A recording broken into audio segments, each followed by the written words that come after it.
Statman. Still getting used to that one. Gilly's still trying to get used to. We are live, by the way, but Gilly's still trying to get used to how to put a video on at the start of a broadcast. So yeah, we're a few minutes late as well. Again, the Statman cannot work a computer, but he can compute something that happened about 26 centuries ago, and he asked me just to do it on his face, so we were a little bit delayed. But with that, with that in mind, welcome everybody to the third installment of the live I'm a Statman. If you want, actually the only second version that Stats has joined us. But how are you? I'm good, man. I'm good. I thought it was I want to say a semi-decent performance last week against Man United. I thought it was a game that cancelled each team out. I think Man U had the Roma game on the mind, as you've seen, with the 6 goals that they scored on Thursday night, and we were 50-odd minutes away from the team news against Brighton. So, yeah, very much looking forward to it. And I think it'd be nice to get one over on Brighton, because they're only one of, I think, remaining 2 other sides that could possibly do the double over as them and obviously Tottenham next week. So, yeah, we're in good spirits. Looking forward to the game. I know it's live on Amazon Prime. And, yeah, it's just come to that period now where Bielsa, Touchwood, will hopefully stay at least till next season for the 21-22 campaign, and who knows after that. There'll be decisions over players to come, players to not to stay, and what have you. So yeah, it's that period of the season that I know Alex Ferguson used to call it the squeaky bum time, but it's called the sort of the business end of the season, and we sort of look forward to the last 5 games of the season. Yeah, we're in a great position, and I think that's sort of transponded, is that, if that's the right word, into the bookies today. The bookies have got Brighton 11-10 to win, and they've got Leeds almost 3-1 to win. Now, given recent form and against the opposition that we've both been up against, I just can't bloody make that out. I don't understand what's going on. Why do you think it's because they're in a relegation battle? So, somebody, I think it was it Emma in one of the chats we were in earlier, Gilly, mentioned that it's possibly because they're in a relegation dogfight, and we're pretty, comfortable, probably going to finish top half of the table. Do you think that's got any reflection on the bookies odds today? Because I can't make it out. I've had a fortune on Leeds today, so if you don't see me for a few months, I'm in a river. Why. You texted me this morning, and I said it's like printing money, isn't it? But 3-1, really? Yeah. I don't know if it's the fact. I don't even think Brighton are in a dogfight. I think Fulham are that far behind that they've got to win 4 out of the remaining 5 games to stay in the Premier League. Obviously, Sheffield have gone, and I think West Brom will most likely join them. But yeah, 3-1. That's really strange odds for a team that are 9th in the league, Luke, and unbeaten in the last 6. Yeah, unbelievable. Just short of 3-1. I think I got it at 13-5 or something earlier on this morning. But I got as well, print me some money stats. I will. Form. It's Brighton are 9th in the form table from last 6. 1-2 drawn, 2 lost, 2. Yeah. We're 3rd. Yeah. So it kind of doesn't really make all that much sense. They're not on a bad run, but we're on a really good one. So it's been a very strange season, hasn't it? Where season that started late in September and also finished at the end of May. I think Brighton haven't been great. They've had some decent results this season. I think they'll be fine. I think the bottom 3, I know Sheffield United have gone through the trapdoor. I think it'll be as it is towards the end of the season. And I know there's this argument about finishing in Europe. I've done a lot of thinking about this. Do we really want to finish in the European Conference League, whatever that is, next season? Do you want to be travelling far and wide to Uzbekistan in the midst of July and what have you? I do. I thought you might, Luke. I thought you might. I'm hoping I might get lost out there. I'm going to go hiking.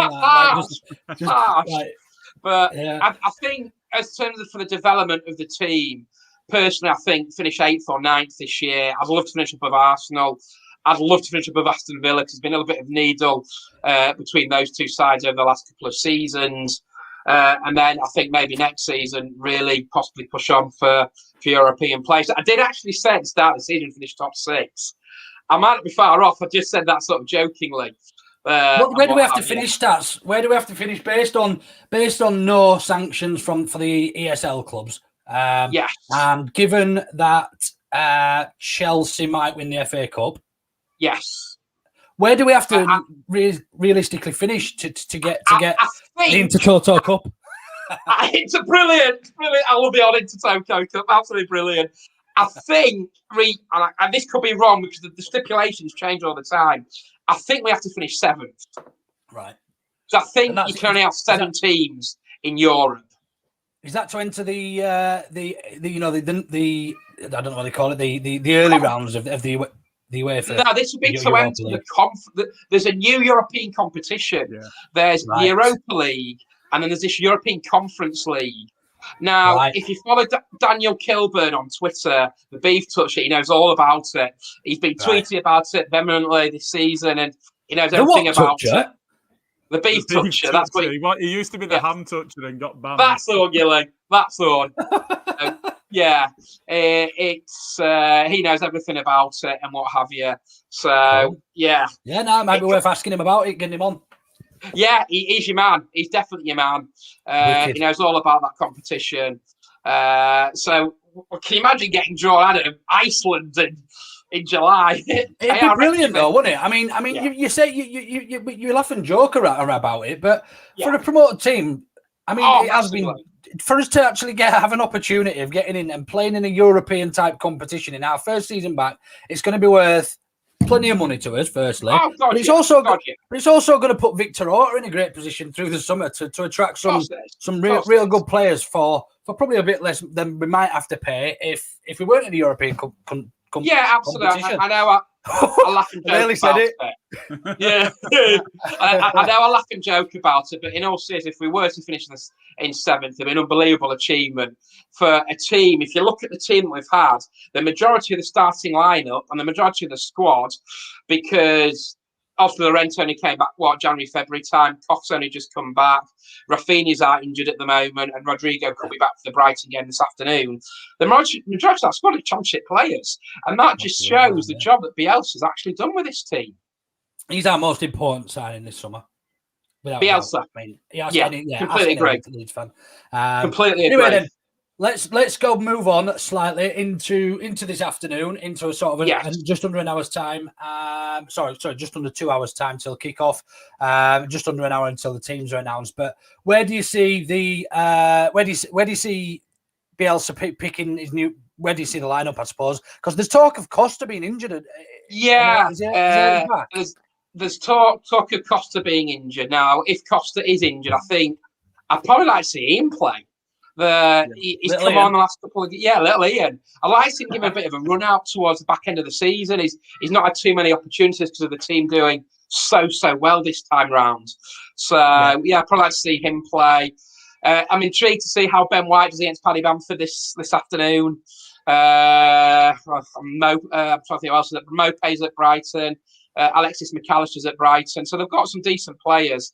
I just feel it's an opportunity for Leeds to extend the away run. I'll come to some stats shortly about away performances in the Premier League. But I just feel it's a real good opportunity to go to a ground. Again, I'll talk about it in the stats we've never won at. It's not going to be an easy game. They probably need the points to be absolutely secure to stay in the Premier Division. But Leeds can go there, play a bit freer, and try and get 3 points this afternoon. Do they tend to play 2 up front? Or do they play one again? Do they tend to play 1 up front, or is it 2? I'm just wondering what our back line might look like. Sometimes they play more pay up there, don't they? Yeah. And I don't know who else they kind of use. Welbeck. Another one, Danny Welbeck, and they've got Johan Bach in reserve as well. So they have got players there that can play up top. So the pressure's more on Brighton today. It's just a shame that, again, I know we're getting there, that fans will be allowed back into stadia. It's just a real shame that at the moment in time, boys, can you imagine 4,000 fans away at Brighton? It's one of the longest trips of the season to do away at the Amex. I think I put it at the Wooddean earlier. And it's just such a shame that fans can't be in the ground, but we're not far away from that point, all being well. Yeah, I think Brighton tend to play a 3-4-1-2 type formation with Trossard behind Welbeck. Yes, Welbeck and that's Lopez. right, Luke. Yeah, that's right. Spot Yeah, on. Spot so on. that we could look at. Lallana's not available today, though, is he? And I think Lallana and we're playing alongside Bissouma, I want to say. He was. Is Lallana injured today, Gilly? But I think I saw that he's out.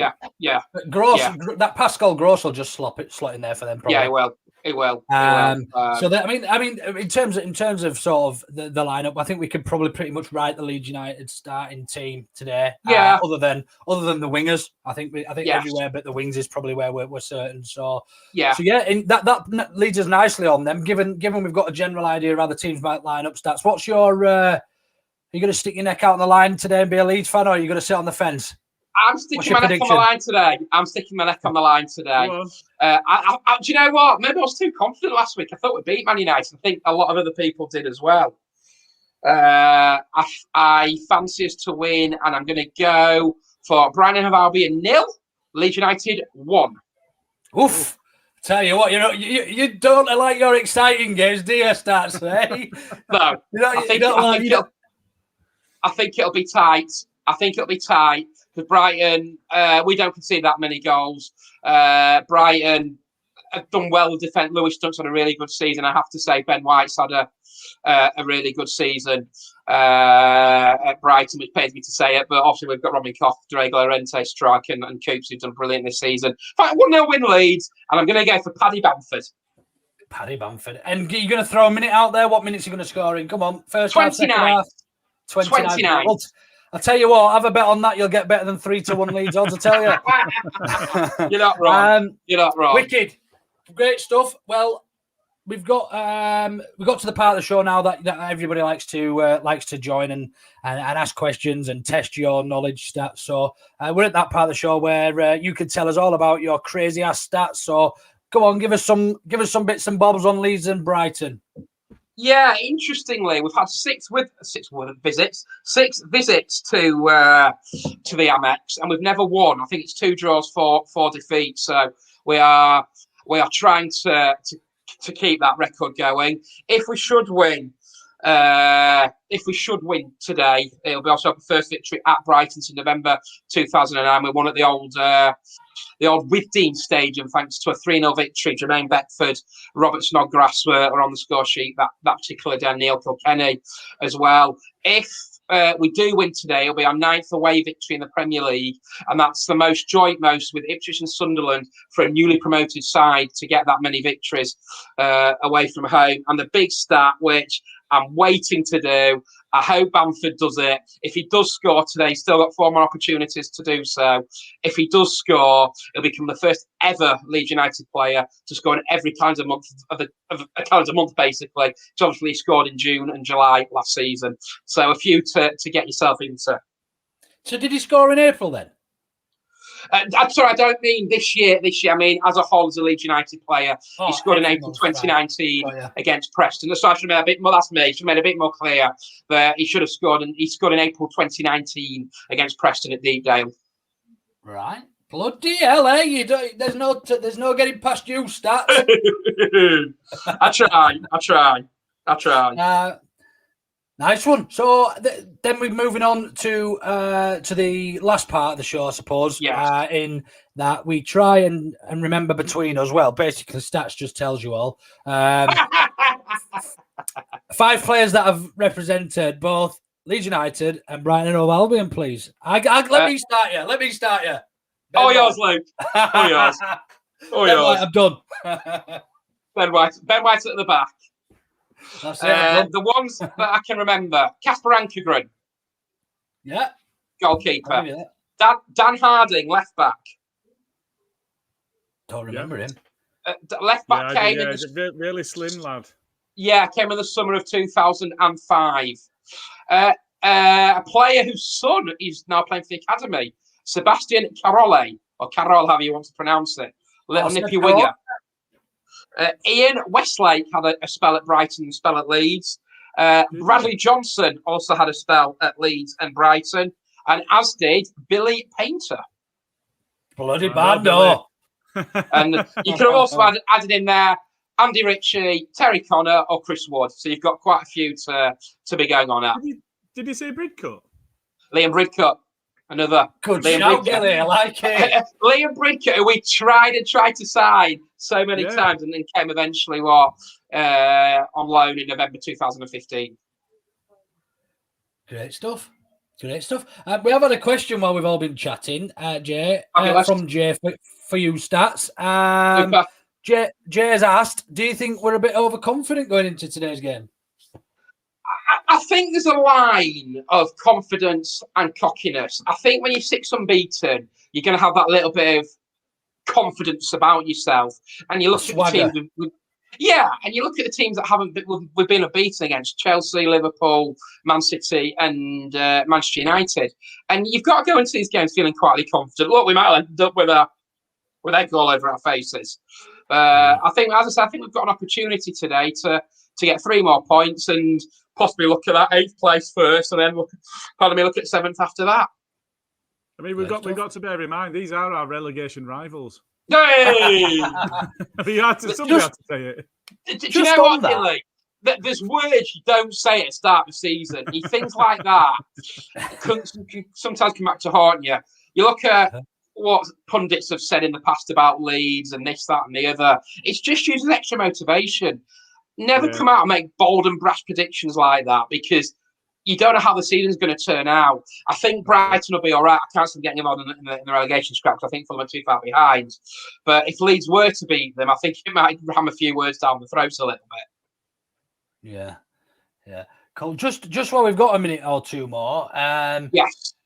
Moving on into the summer, we're obviously clearly said, looking at the teams that have been relegated, just really quickly, both of you, if you could cherry pick one player from each of those teams, that's definitely really great. So I'm looking at West Brom and Sheffield United here. Who would you take, and who would improve our team out of those 2 teams, do you think?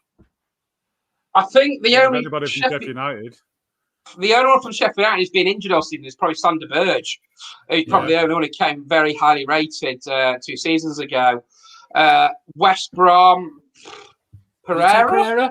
Yeah. I was going to say that. I think that's probably the only one, and it's difficult, isn't it, to kind of cherry pick. And no disrespect to Sheffield United, and I know West Brom haven't been officially relegated yet, but you want to improve. And to me, I think you've got to look at higher up for players. I know there's been all sorts of rumours doing the rounds at the moment. You get that silly season and what have you. Scalia? Yes. Another one. Kvaratskhelia? That's brilliantly pronounced. I'm glad you pronounced that rather than me. I did see, was it Ronaldinho wearing a Leeds shirt this week? He did. Look, it's so difficult to predict what's going to happen. Victor Orta is very clever. He knows what to do. He knows how to improve this squad, and I'm sure he will do. And it's an important summer because we want to improve. It's a situation where a lot of us have never been in before, because all we've known is Championship football and trying to improve to get into the Premier League. Now the next step is trying to improve to get higher up in the Premier League. So it's important. It's one to look forward to. See what I'm looking forward to seeing all the rumours. I'm sure they'll all start. On the flip side, and I'll throw this back to you two, which players do you not see here next season? Oof. That is no. I don't see Alioski. I don't think he's signing. Go on, Matt. I'll let you go first. Just on the previous bit, I've just cheated and looked at West Brom. So Pereira's had 43 shots this season and scored 10. And that's really good. Yeah, in that team, that is really good. But equally, Carlin Grant was a player that we were linked with previously. His goal conversion is 8%, and he's scored 1. That's awful. And that's the reason, Gilly, why West Brom are going down, because they've looked at the best in the Championship, and you can't do that. You need to look at higher up and what have you, and try and improve. And I think that's one of the reasons, because West Brom's squad is basically a Championship squad. Sheffield United have just completely bottomed out, and as we all know, will be in the Championship next season. You'd expect Fulham as well to probably be there as well. So it's an interesting summer. It's one question. Oh, yes. Yeah, I was just going to say. Go on. The three that have gone down, I can only see really West Brom possibly coming back up again. But it's happened this season that you've got Watford and Norwich coming back up and Bournemouth are in the playoffs. So it certainly is a very interesting summer for a lot of teams, really. Yeah, just to answer your question, then, I think, sadly, this season is probably the last season we'll see Pablo in a shirt. I think he's probably moved back to Spain, haven't they? So unfortunately, I think that's pretty nailed on. I hope that he gets a good run out in front of some actual fans in the West Brom game at the end of the season. That goes. Sorry, just to interrupt, Gilly. That also goes for Berra and Alioski as well, because I think those two are out there. Berra's out of contract. Yeah, so it'd be great for him to be able to have a good send-off. I think when it comes to Pablo, I think one of the things he'll do is go back to his club in Spain. And some people have said, you know what, it'd be really good is if we could have a pre-season friendly against him. And it'd be awesome. It'd be really good. And hopefully he'll be able to have a full stadium for that one. Yeah. And he deserves a send-off, and so does Berardi, and so does Alioski, because... Yeah, they all deserve it. Just echoing exactly what you said. They've been good servants for the club for over the last however many years, 7 or 8 years or whatever they've been. How long have they been here? I think Berardi's been here the longest, hasn't he? Berardi joined in 2014. Alioski joined in the summer of 2017. So and obviously Pablo joined in the summer of 2016. Or August 2016. So they've all been they're all heroes because they all got leads out of the abyss in the Championship. So it's massive. Every player deserves a send off that's got leads out of the Championship. Whoever you are, they played a massive part, and I hope all three get the send off they deserve. Cool. So there's a couple of others, I suppose. There's the question around Forshaw. Will Forshaw be with us or not? You know, I think he's got an opportunity. Is he still alive? He was seen in under 23. He was spotted weeks ago. He's like a dodo, isn't he? He's like, like they just these sightings just come up. These sightings just come up from all over the world, like, and he's there. I feel so sorry for him, boys. That he's battled so hard, and then he picked up a knock in the 23s, and I think he's back to square. I don't know when his contract's up with Forshaw. So it's a shame. I'd love to see him be fit for the end of the season, but it doesn't sound like he will be. Then you look. There's a few as well. There's a few more, isn't there? I think is De Bock still on our books? I think he's on loan, isn't he? I think he's gone. I think Wassim Boys.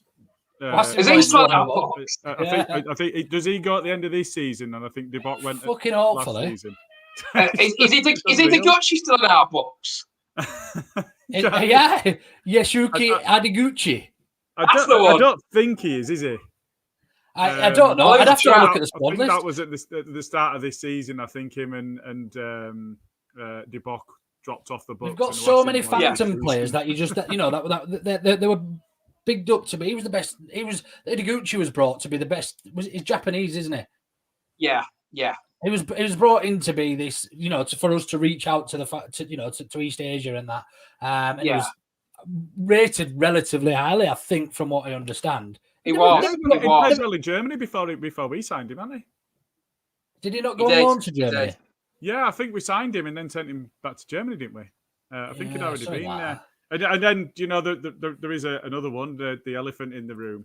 And wherever you fall down on the situation now, whether you think you were right, whether you think you were wrong, I think that's irrelevant in my opinion. And really, it's time to move Kiko on, regardless of where you come, because he's so divisive to the fan base. It doesn't really matter what your opinion is. He's always going to create division now. Yeah. And I think we've got a goalkeeper, Gilly, in Ian Meslier. Wow, he's getting better and better and better. Yes, I think we need a backup, obviously, but I think the thing with Meslier, with Kiko is you worry with him, don't you? You saw his performance up against Crawley. Ironically, he played last time, didn't he, against Brighton at Ellen Road. Back in January, we lost that game 1-0. So I think he will be moved on, and I'm sure there'll be plenty of takers out there. Yeah, and do you know what? It might be difficult because of wages or what have you, but like I say, regardless of whether you think he's capable as a number 2 or not, regardless of whether you think he was in the wrong or not. He's so divisive to the fan base now that it's just, it's becoming unhealthy, I think. Yes, yeah, very much so. We have actually just had another question in for you, Stats. I can see it on screen. What's our highest win against Brighton? 3-0 Brighton, especially away from home. As I said, the victory in November 2009 on a very, very rainy day down at the Withdean, should I say. And Tony's listening from Germany. Yes, yeah. And there were one player that always used to frustrate the hell out of me. I think he played at Town, although I can't remember which way around it was, whether it was Town first or not. And that was Craig McHale-Smith. Always used to he was against us. He's so maddening because he did nothing for the rest of the season. Yeah, he played for Peterborough as well, and he was also a nuisance for Peterborough against Leeds. Glenn Murray, another one. Glenn Murray, another. And against Brighton, just pain in the ass to have against Leeds. He'd do nothing. I'll always remember the game up at the Amex, our first ever trip then, September 2011, live on Sky on a Friday night, 2-0 up at half-time. Andy Keogh and Ross McCormack got the goals. And before you know, I think 80 minutes, it's 3-2 Brighton. I think Carl Smith had got a couple of them. Always a nemesis in our team. Johnny Alson got a late. I was fuming that night because we'd thrown away a 2-0 lead, which was really, really frustrating. But hey ho, as I say, an opportunity for us to go and win, hopefully, at the Amex for the first time this time round in case of Man history. Just one more thing before we go then. If Costamis is out today, do you think we might see a cameo from Somerville at some point?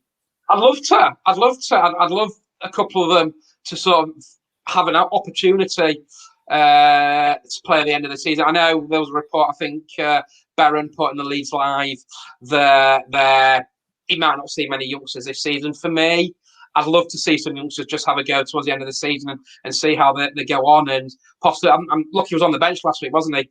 I can't. How do you pronounce his first name? Crescencio. That's the one. That's the one. I think there's an opportunity. Hopefully, look, we all want to see Joe Geldart, don't we? Before the end of the season as well. He's done absolute wonders. As has Sam Greenwood.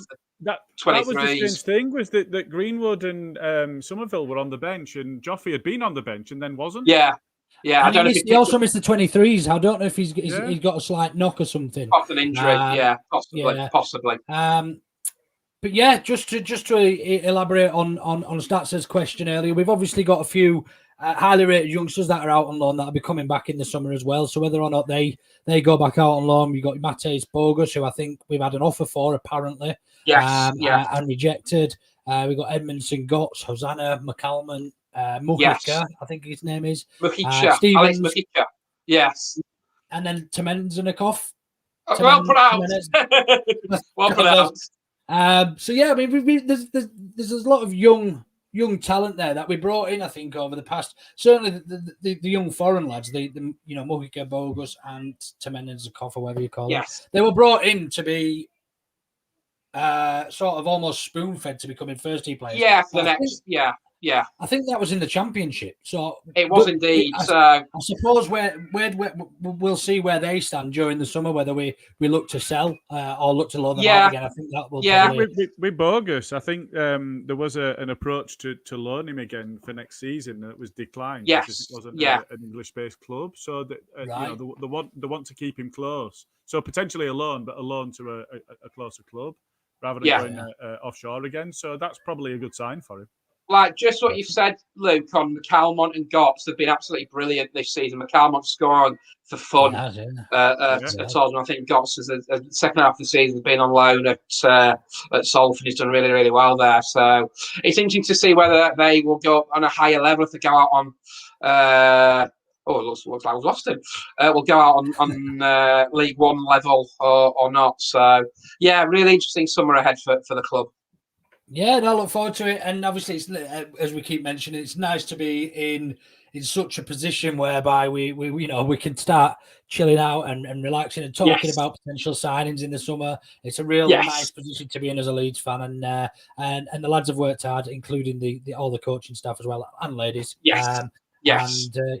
Looking really forward to the game this afternoon. So, in summary, get your house on Leeds. Stat says Get your house on Yes. Leeds at 3-1 if you can get it. Yes. Yes. Good, you man. Do bet sensibly. Yes. Gamble responsibly. Cool. Anything else from you, Matt? No, you're all right. I'm just saying, just get your money on Bamford as well. 29th minute, was it? 29th minute. 29th minute. 29th minute. Good, Stats, anything else from you before we close off? Yes, a special day tomorrow. I celebrate my 21st birthday plus that. 36 tomorrow, not quite plus that. So, yes. Stats, I was going to finish with that. I was going to play Happy Birthday and everything, but you've ruined it now. Sorry, boy. Sorry. Thanks, Yes. thanks for everything you do for the podcast from everybody at All Better. Happy birthday, many happy returns. Have a good one. I'm sure Emma will look after you and spoil you and give you a massage and all that. Yes. Yes. So yeah, enjoy your day, enjoy today, and we'll catch up through the week in prep for Tottenham next week. Look forward to it. Have a Take good care. one. See you later, lads. Good boys. Statman.